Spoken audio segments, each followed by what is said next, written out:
واقعہ بتا رہا ہوں جس کا میں خود عینی شاہد ہوں، میں بھی اس پروسیس میں شامل تھا۔ مجھے کہا گیا کہ لسٹ دے دیں جی کہ جن کو آپ چاہتے ہیں کہ رہا کر دیا جائے یا کورٹ میں پیش کیا جائے۔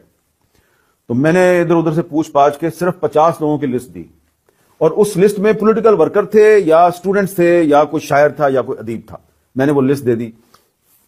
یہ جو پچھلی حکومت کے وزیر داخلہ تھے رانا ثناء اللہ صاحب، وزیر قانون تھے طاولہ تارڑ صاحب، اور کچھ دیگر حکام، ان کو لسٹ دے دی تو انہوں نے جناب اس لسٹ میں سے لوگوں کو نکال کے مارنا شروع کر دیا۔ تو اب آپ پہ اعتبار کون کرے؟ ٹھیک ہے، تو اس لیے پھر یہ جو عورتیں اور بچے ہیں یہ کدھر جائیں؟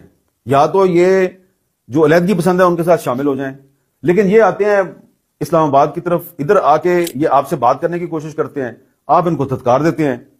تو بات صرف اتنی ہے کہ بلوچستان کا جو مسئلہ ہے نا، وہ جنرل ڈائر ہے۔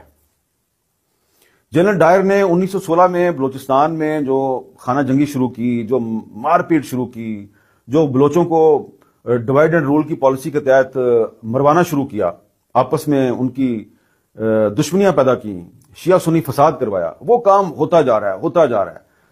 خان افقلات نے کوشش کی پاکستان کے ساتھ چلے، اکبر بگٹی صاحب نے، خیر بخش مری صاحب نے، سب نے کوشش کی پاکستان کے ساتھ چلیں، لیکن مسئلہ یہ ہے کہ پاکستان میں جینوئن ڈیموکریسی نہیں آتی۔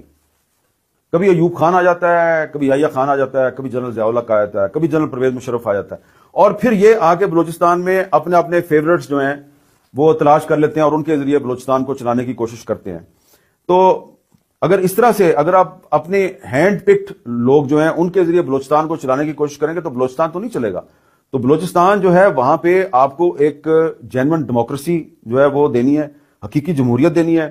انفارچونیٹلی بدقسمتی سے بلوچستان میں الیکشن نہیں ہوتا، فراڈ ہوتا ہے۔ ابھی بھی الیکشن نہیں ہوگا، ایک فراڈ ہوگا، اور اس میں کوشش کی جائے گی کہ اس فراڈ میں بھی جو لوگ کہتے ہیں کہ بلوچستان میں لاپتہ افراد کا مسئلہ حل کرو اور ایکسٹرا جوڈیشل کلنگز بند کرو، کوشش کی جائے گی وہ لوگ جو ہیں وہ اسمبلیوں میں